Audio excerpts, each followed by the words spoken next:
So good morning, everyone. This is our July 16th EdTech monthly call. Today, we're going to cover a number of areas. First, we're going to look at some Strong Start updates, some national broadband efforts that are underway, a lot of E-rate updates that are coming, some talk about the technology readiness data collection, professional development, and updates with assessments. So let's first look at Strong Start 2020 and what's coming. On this week, the department released a new summer Strong Start 2020 implementation survey. This is for school systems and lead agencies to complete. Your school system leadership should be working with you and the rest of the team to develop and review a set of answers to these survey questions. We have included a link to the fillable version here, so that way you can review that. There should be only one response per school system and submission. So therefore, there should be a designated point of contact who will submit these surveys via JOT form. We are asking these surveys be completed by July 28th. And if you have any questions, to work with your network coaches and M Cooper. For IT staff, you should note there are questions relative to devices, access, software tools, curriculum resources, and other pieces that you may be providing or supporting for distance learning and other initiatives and communication. So be sure that you check with your, district staff to make sure they are, giving as much information and accurate information on this survey. The next thing we want to make you aware of is CTE Guidance and Resources. As you continue to plan for your devices and broadband purchases and invest in technology, you need to ensure that students who are taking CTE classes are able to utilize the correct tools and resources needed for those courses. What you need to realize when you look at these courses is not all of these courses can be delivered using a Chromebook. We know many districts are purchasing Chromebooks for needs in going to distance learning.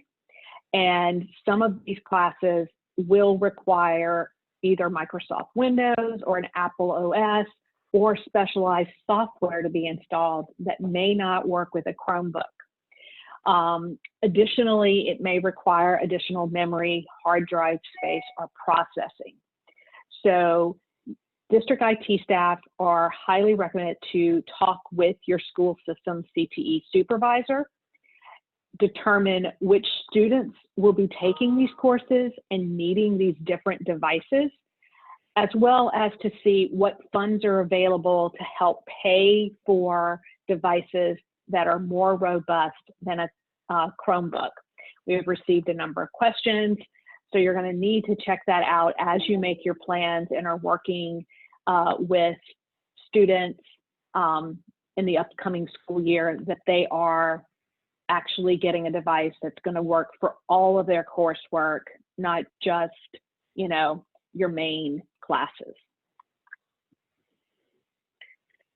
Additionally, we want to remind you, as you're working on broadband planning and identification, that there are several areas that we are continuing to work on and need information. Part of that is around ensuring we have broadband in areas and mapping that so that we can prioritize how we provide services, not just in the short term, but in the long term. Many school systems have already provided to us the 911 addresses for students and staff, no PII information, which is allowing us to not only map the coverage locations that need to be covered, but also identifying what broadband services and providers are available at those specific locations to help you in determining what is the best option to purchase if you need to assist in broadband being provided to a student. We will be reaching out to each district that has not provided that information yet, so that we can collect that and have a more accurate mapping and planning going forward. Secondly, we are working to create maps where there is regional access and local access to Wi-Fi, be that unused towers, placement of new towers, places where we can add services to cover those students based on those 911 addresses we talked about a second ago. Additionally, we are mapping and want to provide back to the school systems a small map of where those public Wi-Fi locations at businesses that you may be providing in your parking lots of your schools, where you may be using bus technology, where students, staff, and families who need access know where those locations are. Similar to how we did when this epidemic first started and we had maps to show them where food locations were, we would like to provide the same thing from that free public Wi-Fi option. So again, we want to work with each of you to make sure that we're getting the most robust information out to families and students as we go through this process, and we're willing to assist you in it. If you've already mapped that, if you can share that map data with us, that would be great, so that we can kind of cover, especially in areas where we have, for example, in EBR, where we have multiple school systems in a single parish. You may have families who, you know, a student may be at a grandparent's house that may not be located in the area where the student typically attends school, but now needs access at that secondary location. Or a student is going to be, you know, in a different parish. So that is why this information is kind of critical to share across all the different districts. And again, if you have any questions or need help in this process, please reach out to edtech@la.gov. And I know Caroline will reach back to you as fast as possible. If not Caroline, it'll be Bert or myself. Additionally, we are working to provide a mechanism to do internet speed tests at those students' homes to ensure what type of bandwidth and services they are getting, especially where we are providing them internet and support. One of the things this will do is make sure that the services we are getting are really covering the needs of education, but also gives us an idea where we need to, again, expand or increase services. This is also a good thing to look at for when students may have issues in connectivity, that we can see, you know, is this a connectivity issue with the device or at their computer, or is this something that's more with the provider, that they're not getting adequate bandwidth at that point? We all know that, you know, bandwidth goes up and down throughout the day, but this is just another check for us. So as we get further along, we'll give you more details, but wanted to make you aware of that and something to think about. Lastly, you know, as you're working on this, we are recommending school leaders and community partners let us know if they are willing to participate in state or regional K-12 technology and broadband advisory committee, whose aim is to help with this process. As we're talking about all this data we're collecting, we're going to go back and we're looking at it to define where these need to go and how we need to approach it. There are a number of grants that are coming out through the FCC, through rural broadband, and other areas. And in some cases, these are to providers. In other cases, they are community grants. In other cases, they are ones that school systems can apply for. So we're trying to make sure, you know, you're thinking about this as we provide more information on those, you know, who is it who may help us engage in how that works in the future. We also want to make you aware of some updates to our Technology for Continuous Learning. We'll be updating that document on our website, as well as our links and pricing sheets with some new services and updates. The first one is around Verizon's offer. Verizon will be releasing a new firmware to all of their devices that is currently being rolled out right now and tested to ensure that it works properly before they roll it out to all devices. But they expect to have this rolled out over the next couple of weeks to everything. This update will allow school systems to tether that MiFi device to the school's laptop, so that I know everybody's been asking about, you know, tying it to a MAC address. You know, they finally tested it. It is working. We'll provide more details in probably a communication later this week as we work on this, but wanted to make you aware on this call. This will also allow you to provide some additional options when you're trying to comply with SIPA regulations by tethering it there, doing the filtering on that desktop, or other option. The next thing is we have been working with CORE, which is a large business class cellular company that provides multi-carrier cellular support over LTE and 4G routers. This is a business device versus a consumer device that adds a little more robust connectivity to those networks. Their charges are going to be around, for those devices, around $120 to $135. And you can have SIMs. They have optional remote management, and they're going to have different data plans. We're currently working on this offer and what it looks like, but want to make you aware of it. We are also working with them to see about trying to purchase just the devices from them and not the service, and use where you own that device. You can then purchase one of the other cellular plans that we have directly through the vendors.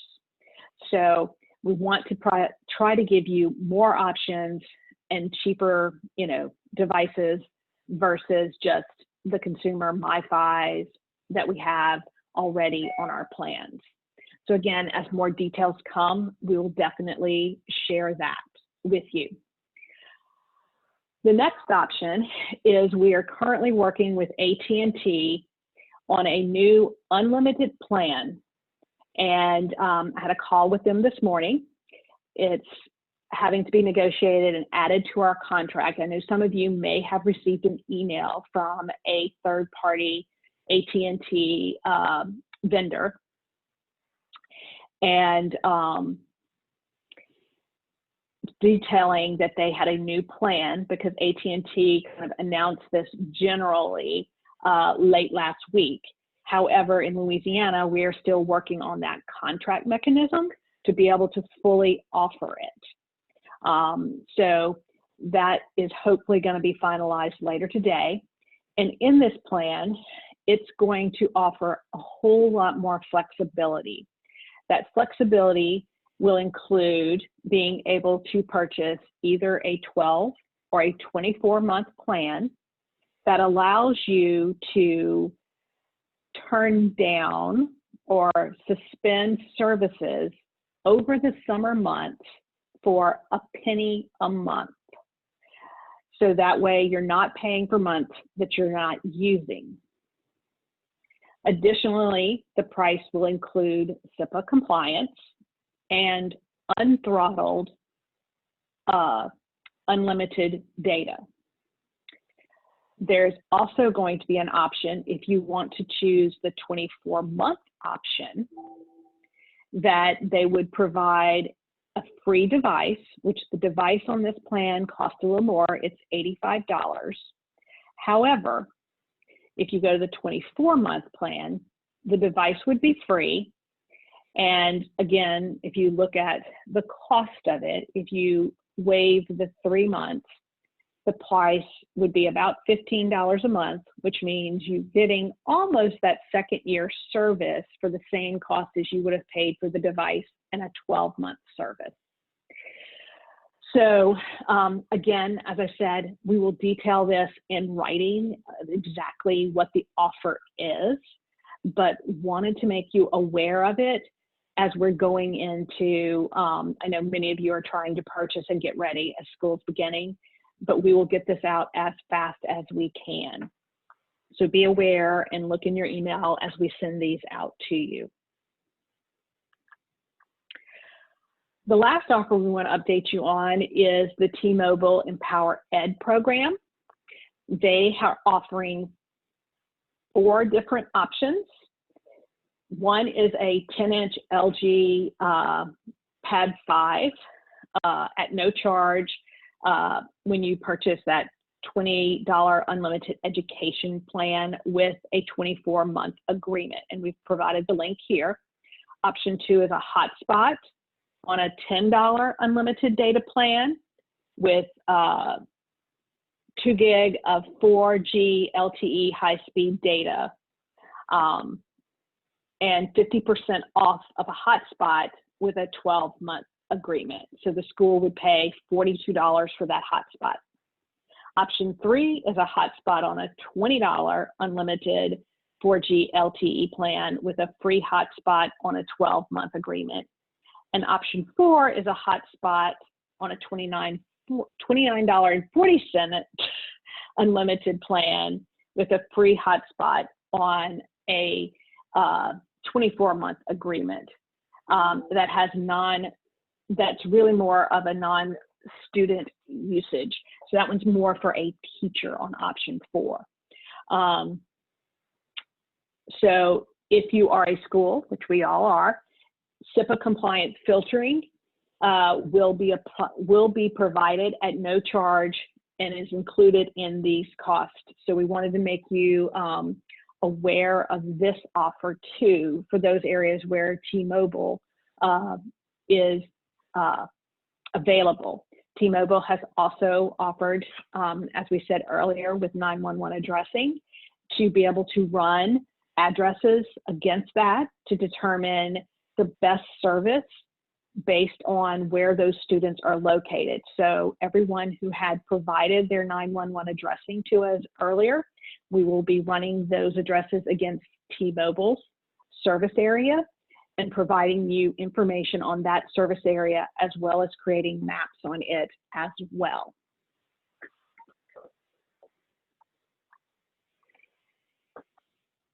Next, we are working even further on those help desk support options we talked about earlier. I know we were having a call earlier as we looked at this.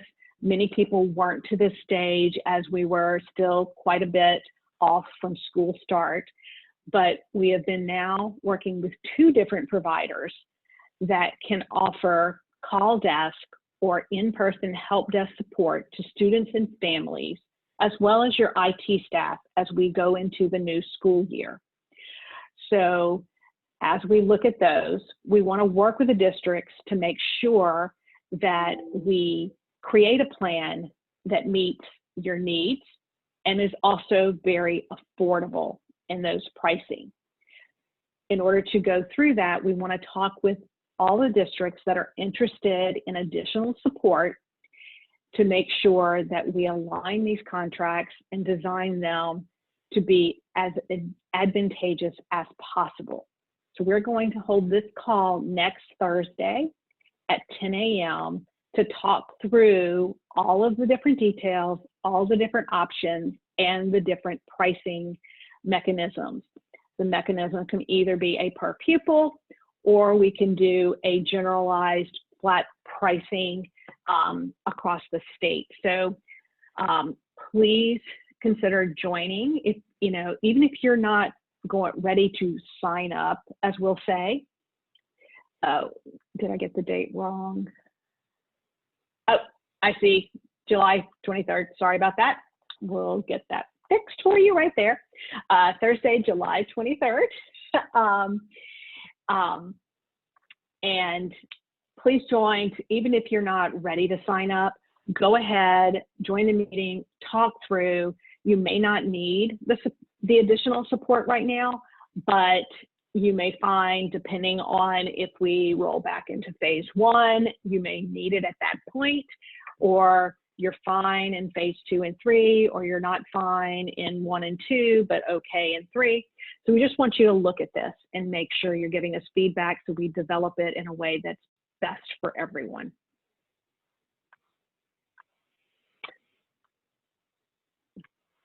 Each of your schools should have received some information around the governor's emergency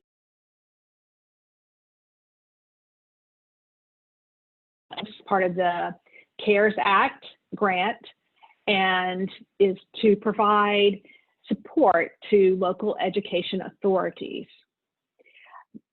The governor has determined he would use $32.3 million for devices and internet connectivity.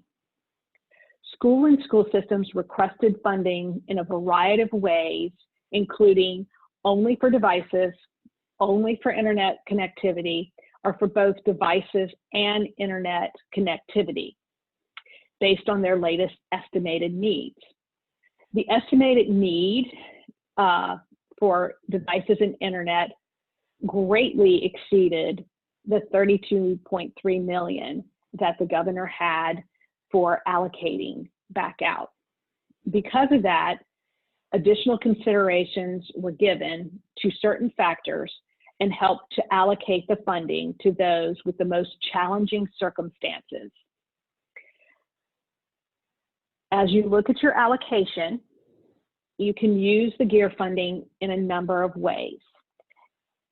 Laptop and desktop computers, home or cellular internet services and hardware for students and teachers, SIPA compliant software and services, webcams, Wi-Fi and cellular antennas, broadband routers, Absolute software or another software for tracking those devices and managing them. If you have questions about something that you would like to use your funds for, you can contact LACUE Grant Help Desk at la.gov, and they are fielding calls. If you need additional assistance, you can always call and email edtech@la.gov.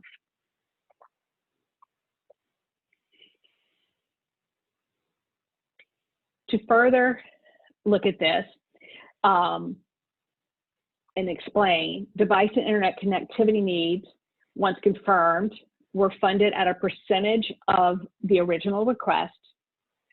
School systems and schools were then placed in one of 3 possible funding categories by ranking, and the ability of the local ability to locally support education in their communities, and the degree to which their students were economically advantaged.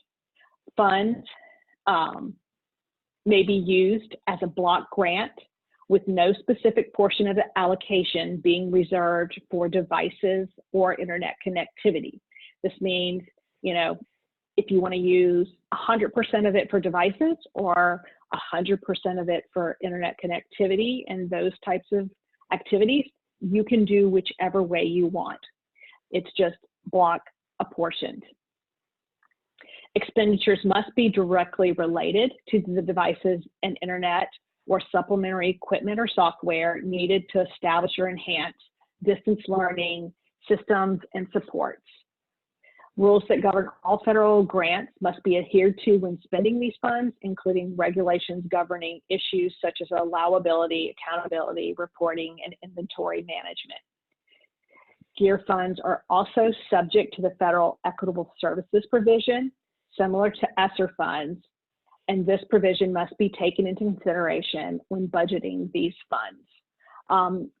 I know many of you have had additional questions, and as we talk through, I know many of our public calls around equitable services, the department has only been able to provide the direct language and guidance that we have been given from the feds.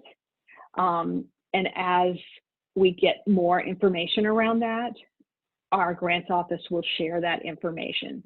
However, if you have specific grant questions, please email our grants department, or you can email EdTech and we will try to help assist you in getting answers. Lastly, the Governor's Emergency Relief Fund also provided all public and private schools and students with access to Edgenuity's online social emotional learning purpose prep content library and curriculum. This curriculum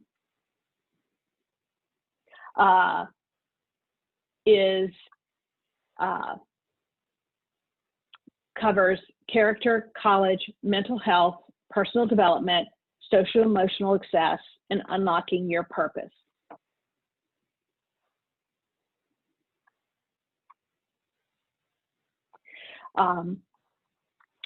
If you would like to sign up to participate in this program, if your school system would like to use it or a specific school, you can work directly with Edgenuity's sales representative, Roe Wilkinson. His email is attached here, and we'll link and talk to him to manage your access and content to the library. Each school system wanting to use this software will have to sign an agreement, an addendum that we have on our data sharing agreement website. That way we can track who is utilizing it, as well as provide the reporting necessary for federal grants. If you have questions, please contact us at edtech@la.gov and we will share that information. With that, let me see what questions that we have on all of the strong start to this point. There's a question around who in my district received the survey notification. It went out in Tuesday's newsletter. I am sure it was also shared directly with the superintendent or the lead agency. If you are a charter, probably your CMO office. So you can check with them. They should know about the survey. Or you can see more information about it in Tuesday's newsletter. And it also, that newsletter is also posted to our website.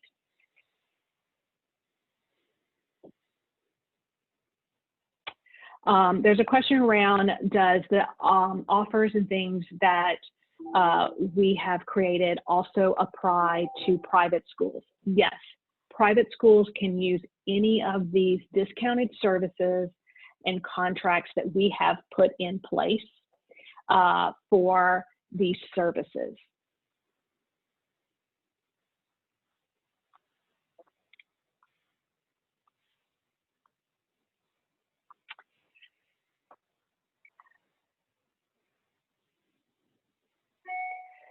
So from the national broadband efforts,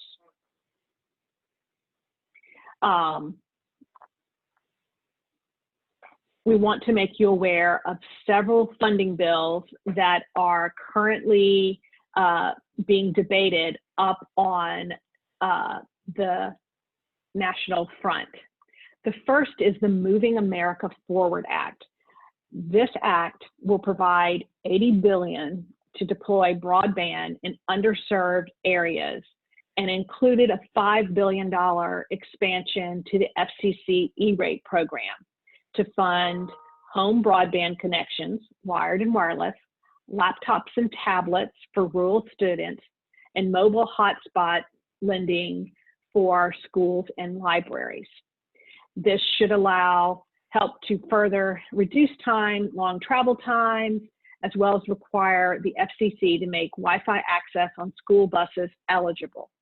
This bill has now moved to the Senate floor for debate. We have heard that it is not, because this is part of a very large $1 trillion bill, it is going to get a lot of debate on the Senate side. So we're going to continue to watch and see, what happens there. Next is the Access for Affordable Internet for All Act. And it was introduced on the Senate side by Amy Klobuchar, and is a companion to another House bill that was introduced by Majority Whip James Clyburn. This would invest $100 billion into the broadband infrastructure.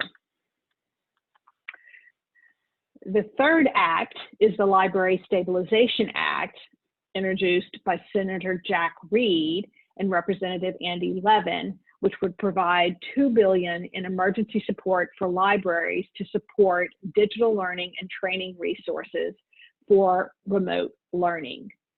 And the fourth is the Emergency Educational Connections Act, which was filed as an amendment to the National Defense Authorization Act by Senator Markey and others, and it would provide $4 billion for elementary and secondary schools, as well as libraries, to provide Wi-Fi equipment, devices, and internet services to students, staff, and patrons through the E-rate program. So as you see, there is a lot of discussion on the national side. We have multiple bills running. All of these bills, they're wanting to move forward, at least in one way or another, so that a broadband bill is provided to provide schools and students access and connectivity. Now, which one will be actually approved through both legislative bodies is still to be determined, but please be aware we are continuing to track it. The main thing they're doing is continuing to talk about specific principles around this. And the U.S. Chamber of Commerce weighed in this last week with a Why Congress Must Act Now on broadband. And they are promoting the following principles to guide any legislative action on broadband. The three principles we'll look at: technology neutral, co-location support, and speed to the market.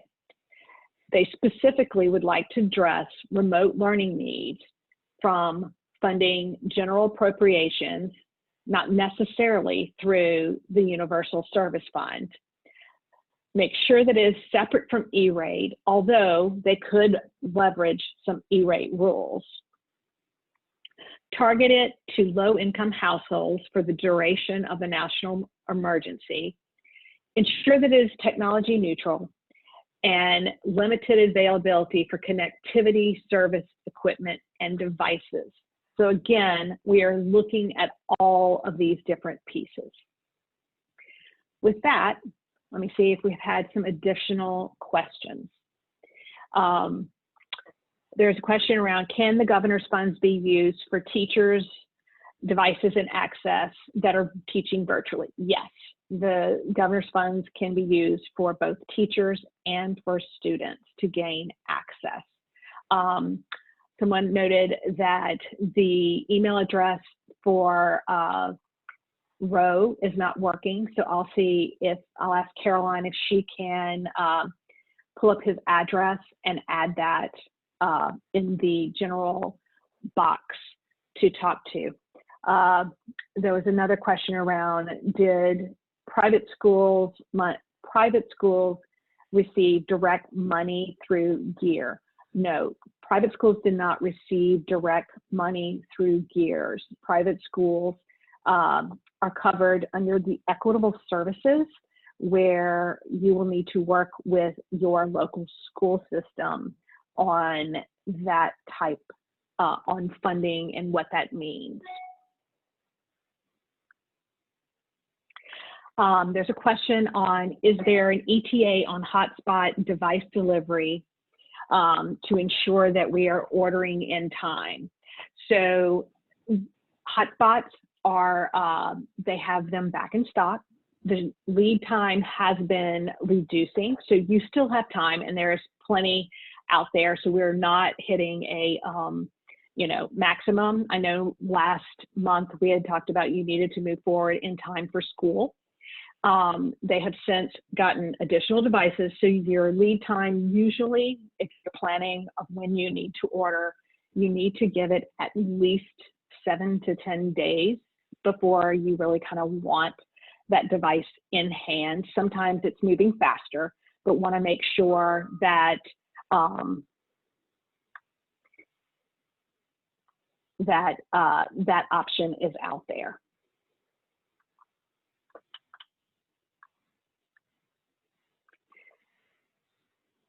And I don't see any other questions, so we will move on to everyone's favorite topic, E-rate. I know it's loved and enjoyed.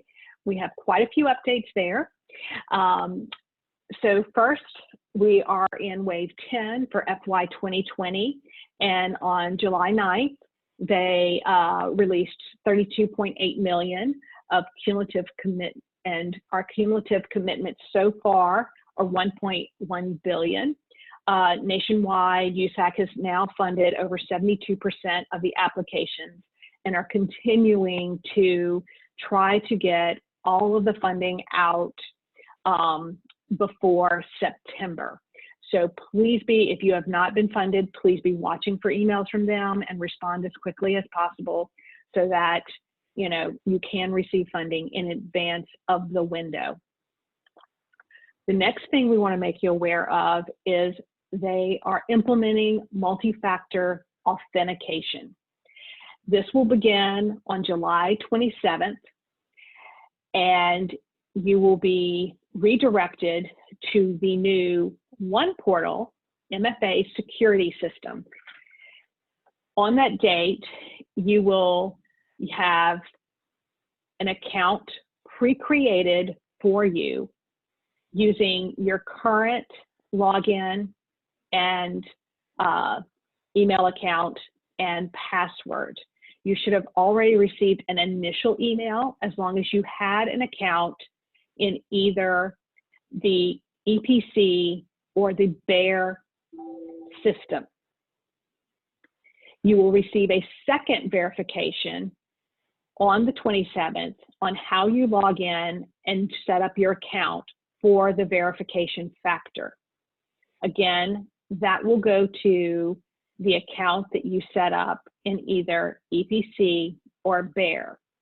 If you do not already have an account, they will be creating your account directly into the One Portal system for using the two, the EPIC and the BEAR. If you go to the link there, it will automatically redirect you to One Portal at that time, so you don't need to do that, but you will want to bookmark the new address as it comes up. Once you log into One Portal, you will get a dashboard with all the links to the different applications you can access. So you log into One Portal.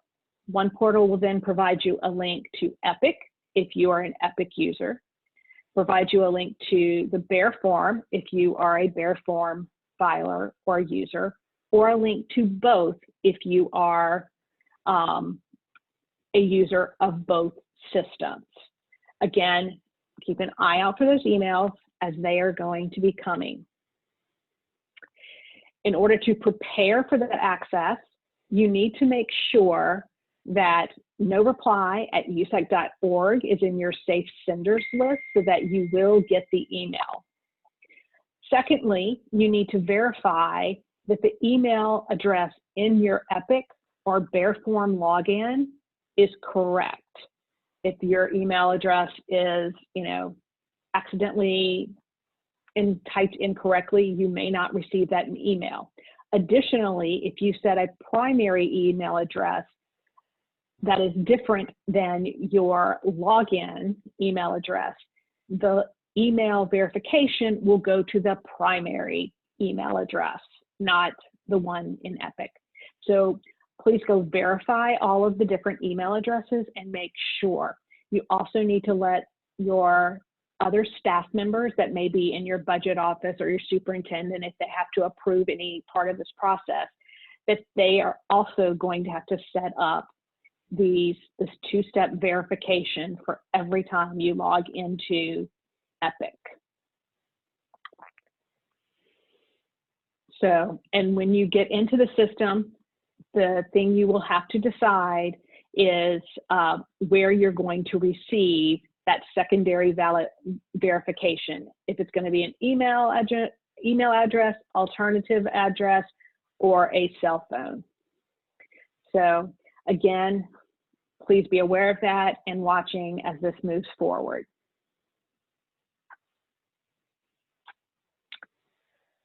Also, on July 1st, they updated the Epic portal to permit submissions for your new FY 2021 Form 470s.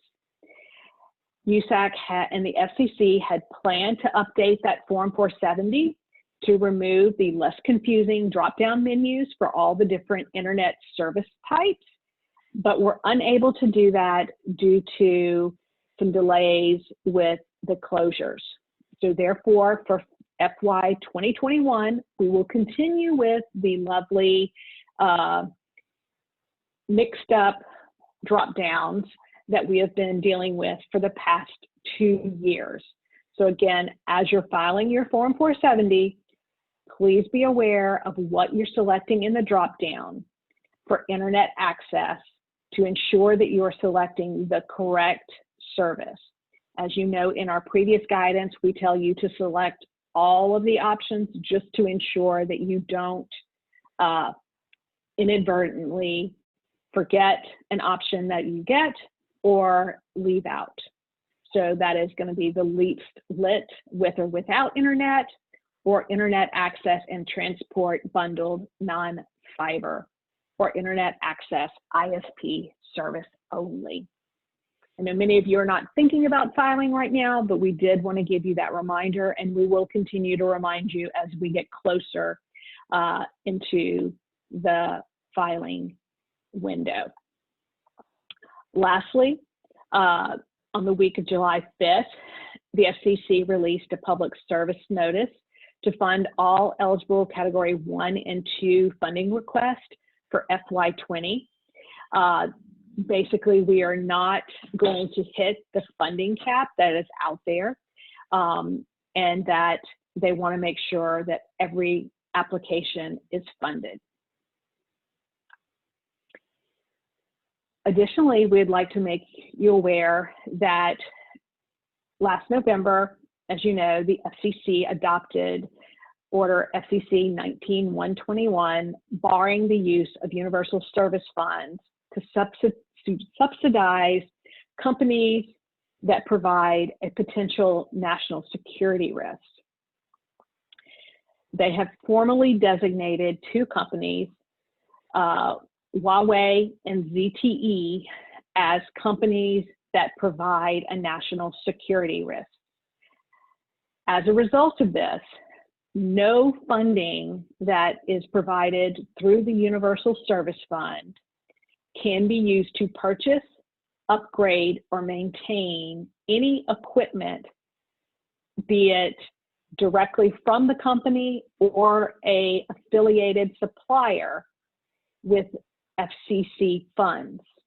So for school systems who may have a device that uses parts from one of these companies or is purchased from one of these companies, cannot seek maintenance and support for that equipment through the FCC. Additionally, if you are using other federal funds, they are looking at those funds also not being used to support the maintenance of this equipment. Most times this equipment is truly bought by your ISP and larger providers, but there are some schools who do have it. So we are recommending, in the short term, any maintenance or support costs that you may have related to equipment that is associated with these companies be paid with local or other non-federal funding to ensure that you are not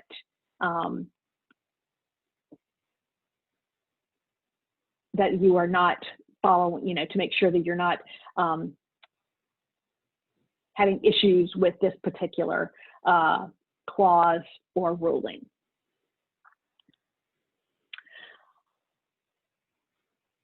Second to last, we would like to make sure that you're aware that USAC has been listening to all of the requests that have been submitted through the user experience enhancements. So that link where we ask you to share any experience or system updates, USAC has been going through and putting out those that information. And so to give you a better sense of where they are in this process and addressing those concerns, they have added a list of enhancements as they are implemented on their website.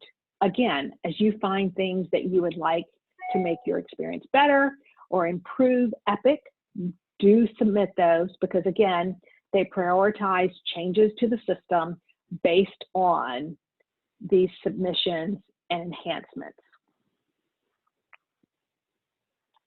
And lastly, we spoke with USAC this week, and they have noted, in light of COVID-19 spread and concerns, they will not be holding any in-person trainings around the country this fall.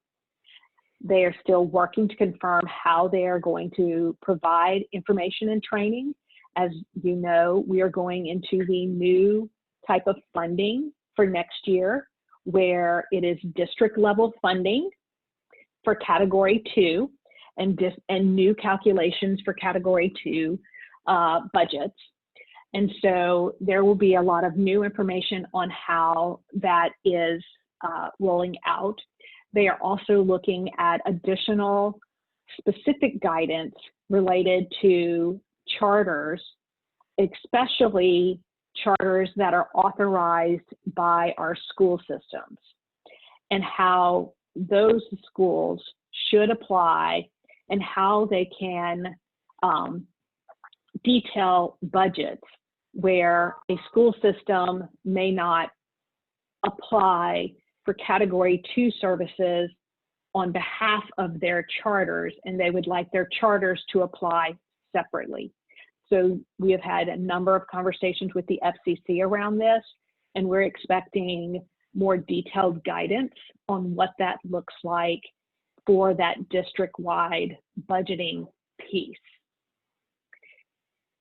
Noting that, that will also kind of dictate the dates that the state will be providing our trainings. All of our trainings will initially begin online, and depending on how things go, we will see if they will stay online or if we will have any in person. Noting most of our trainings are between a half and a full day when we start working on E-rate.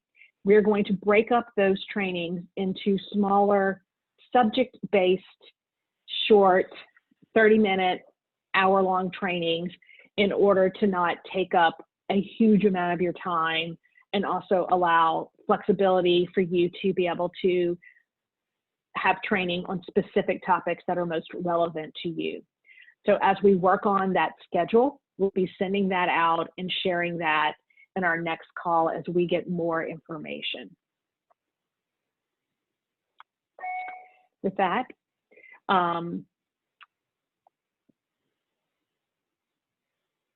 there's a question around emails are coming from which email address.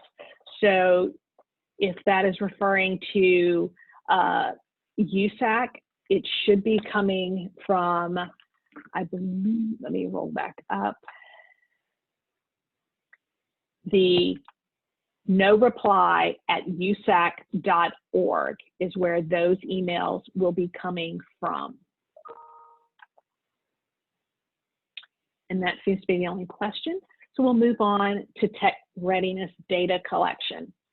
And I know y'all love this too.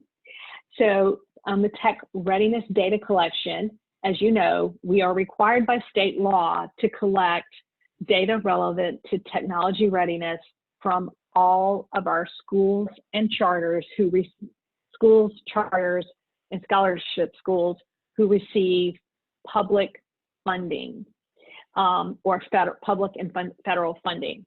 So we are going to have to do the technology readiness collection again. However, we are looking at how we're collecting this information and how we can streamline it in a method that's not asked, in multiple places. As you know, we have been asking what devices you had, where's your internet, what does broadband look like, all of that. So we're going to try to revamp how we're collecting that to make it easier. But we do need you to keep track of what documentation and acquisitions and disposals you are making around devices, broadband, network changes, as again, we know we're going to collect the data, exactly, the questions we're going to ask and the things that we're going and how we're going to collect that may look different. We definitely noting all of the other tasks that we know you are working on. We want to make this much easier than the spreadsheets we have used the last couple of years. So, and we do want to consider, for those of you, a lot of you have purchased Chromebooks, can we use the management console? Can we use, other tools to help give us this information? The next item we want to make you aware of is a new legislation that passed this year, and it is Act 155. It requires certain state agencies and officials, employees to create an annual cybersecurity awareness training. However, oops, I noticed I did not finish this. I'll have to finish, I noticed I didn't finish the slide. This act basically requires that after the first 30 days of employment, an employee must take cybersecurity awareness training to ensure they understand and adhere to the policies and that of the districts. In first reading, many people read it as it was solely to the state agency, but it also includes local political subdivisions, which includes school systems. This act requires the state civil service department to come up with what this training platform looks like, as well as to negotiate a low-cost option for all of the different users who need to use this system. The reason we are just flagging this for you here is that we know this is under discussion at the state, and as we find out what system they are looking at and how school systems can then just utilize that system and not have to create their own, we will share that information. So just flagging for you that this is out there and what it means to go. We've included a link to that act in the PowerPoint. Lastly, as we mentioned last month, but want to remind you, we are continuing with all of our LACUE CARES professional development. The first sessions were great. We got a lot of really good feedback that it was a great event. And, and we have started the next one. Our next event features Leslie Fisher. Please save this date and share with your teachers and curriculum directors and other staff where the training is. You can go to LACUE's website to register for these events. Again, they are free. And update, I should have updated the top, I'm sorry. So again, please join LACUE in the next event that is starting next week. And if you have any questions, you can reach out to LACUE as well, Tammy Seneca, Diane LeBlanc, or any of your regional members. So looking at what, there's a question around what date does Act 155 have to be implemented? I don't know off the top of my head, but I will look into that and let you know what those dates are. So I know it was signed into Act, but we'll get more information. We were just abreasted of this this week, and so we are still kind of digging into how this applies to school systems. The last area we're going to cover is assessments. Just so you know, the month-to-month checklist is being updated in July. And so it should be posted to our website really soon. And there will be a link from our Strong Start page to get to that. This will provide the IT directors kind of a look at when you need to have devices ready for which assessment that is coming. We also want to make sure that you know that the LEAP diagnostics is currently available remotely, and that students can move forward with taking those diagnostics from home or any other location outside of the school building. Data from the assessment can be used to identify students' areas of strengths, weaknesses, in order to target what instruction they need for school starts. So the diagnostics include the ELA and math for grades 3 through 8, and high school students who are enrolled in English 1, 2, Algebra 1, or geometry courses. If you need information on the documentation around remote access and administration, we have included that link here. We also want to make you aware of the new Humanities assessment windows. They are listed below for all 3 administrations that will be held this year. We have also updated the assessment calendar in the assessment library with information for the LEAP Humanities assessment and the work keys accommodated windows. So note that in the work you're doing. As we noted on our last call, we were updating a new technology users guide, and that has been released on June 29th, and you can download that from the Insight portal under the Documents and User Guide section. Additionally, we have a new version of the COS and DRC secure application that they released on the last day in June. I apologize for not noting this to you on our last call, but DRC did not make us aware of this change until after we had had the call. For each of you, you will need to note that DRC Insight, the application, should automatically update as soon as a student logs into the Insight Secure application. So you should not have to touch anything on the device side. It should automatically update to the new version. However, the COS may or may not update automatically. If your server was on and connected to the internet, it should automatically update. However, if your COS server was not on at the time, you will need to do a manual update by forcing it to run the maintenance tool found in the central office folder on the COS server.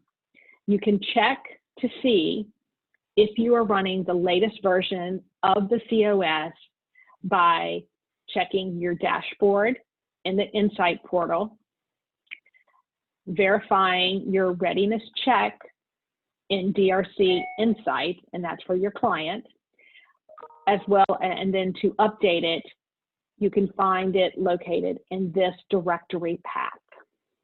Again, I am sorry. All right, somebody said the sound. Okay, hopefully the sound is back again. You can update it in the using this directory path.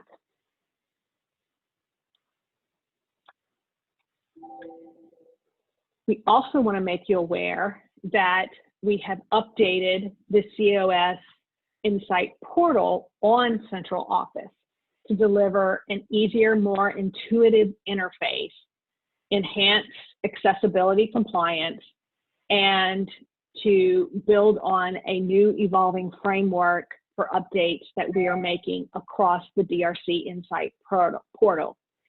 They are also removing all references to Testing Site Manager and Device Toolkit, since we are now solely talking about Insight and COS. So please note, you will need to check all of these on top prior to starting any type of testing that requires the COS or the Insight client. Lastly, as always, we have our same school system supports we've included here, as well as the upcoming assessment and accountability webinar dates. We've included another slide with all of the links to all the various ways that you can receive support with customer service. As we've noted, a number of you have lost those over the time. We wanted to include those as we go into, and included the next steps that we have provided to your assessment coordinators. Lastly, we'll look if there's any other questions, and I know several of you have asked again where you can download the presentation, so I will include that again in the chat box.